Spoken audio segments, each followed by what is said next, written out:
Hello, hello, hello. It's Sunday. I'm CJ. This week we are talking about the end of the end of the end, not of the world. Although 2017 being 2017, that might be a more pertinent topic because what is happening? I digress. This is one of those that one of those topics that I have problems with, and I have problems with it because I guess for me, I don't see transition as being like an A to B, if you like. It doesn't work like that in my head. I've tried to make it work like that in my head, but it doesn't work any more than like attempting to fit myself into a kind of binary of things. That also doesn't work. And it's been interesting because I feel like the longer I'm on T, the more my opinions about that have changed. I think the other thing that really does it is how much I blend. I've gone from like not doing it at all to like now I'm like 50-50. Now my gender is like a game that I play when I'm outside and people don't really know what to do with me. My favourite one being there was a guy on the tube, two guys on the tube the other day, and one of them was like, hey, and his friend turned to him and went, what are you doing? That's a boy. My game has become like a team sport where we all just participate and try to work out what gender I am. Which, you know, hashtag same. So I guess when we have the idea of like, when's it going to be over? Wow, haven't we been asking that for a long time? I don't know that it ever is going to be. You know, I also know that there are things that I'm not there with yet. You know, like top surgery, that seems to be a distant, faraway dream while the NHS continues to play its mind games with me. And then I don't know how I feel about bottom surgery. I'm still like, I was going to say on the fence, but that sounds uncomfortable, but accurate. I guess the idea, I don't have an ideal in my head, but then for me, that's always been part of my transition. I think some people are very clear about what they need in order to be comfortable in their bodies. And I do want to phrase it like that because I think sometimes when we get caught up in the like, what's a boy, what's a girl, who's a boy, who's a girl, we do tend to forget that actually we're talking about people being comfortable in their bodies.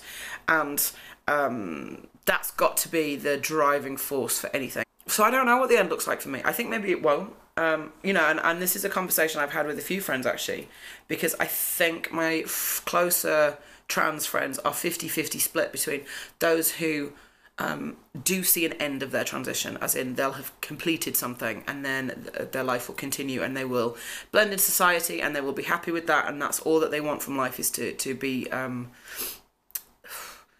quote unquote normal. I don't know another way to phrase that, and I don't like that word. I don't like myself for using that word, but that will fit for now. Versus the sort of other 50% who are like, no, I will always be trans, and I want to be seen as being trans, and I want to be visibly trans. What does transition do if physically your transition has changed, but socially you still exist as being trans in the space?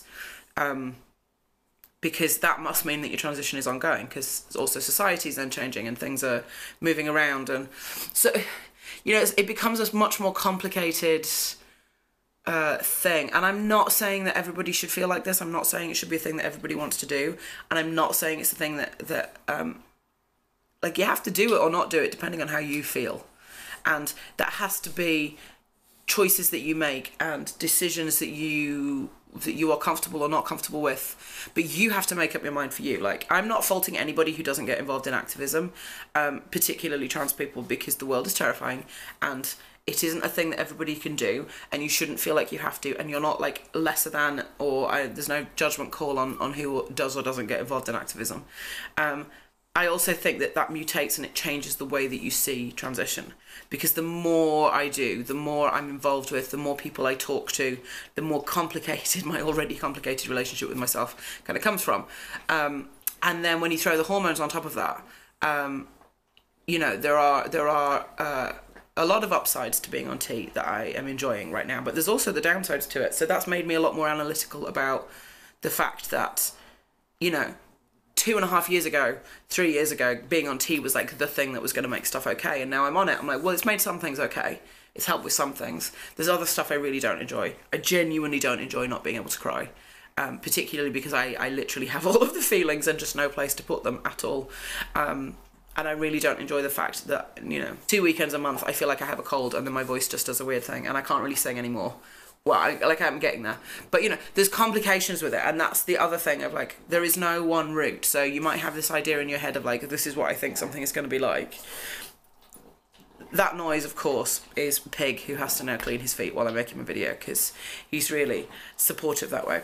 But yeah, so I think it's that thing of a lot of the ideas that I had about, like, how it was going to go and how transition was going to go are changed and influenced by the act of transitioning itself. For me, the act of transition isn't from here to there. Or it is, but I don't know where there is. I'm not altogether certain that I knew where here was. But it's not...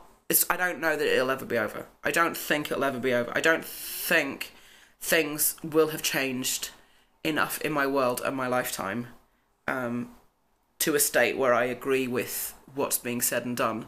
That I feel like, okay, this is done and I can just sink into...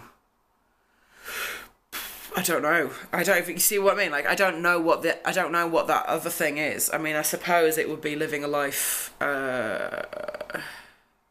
living a transparent life as a man. Transparent life?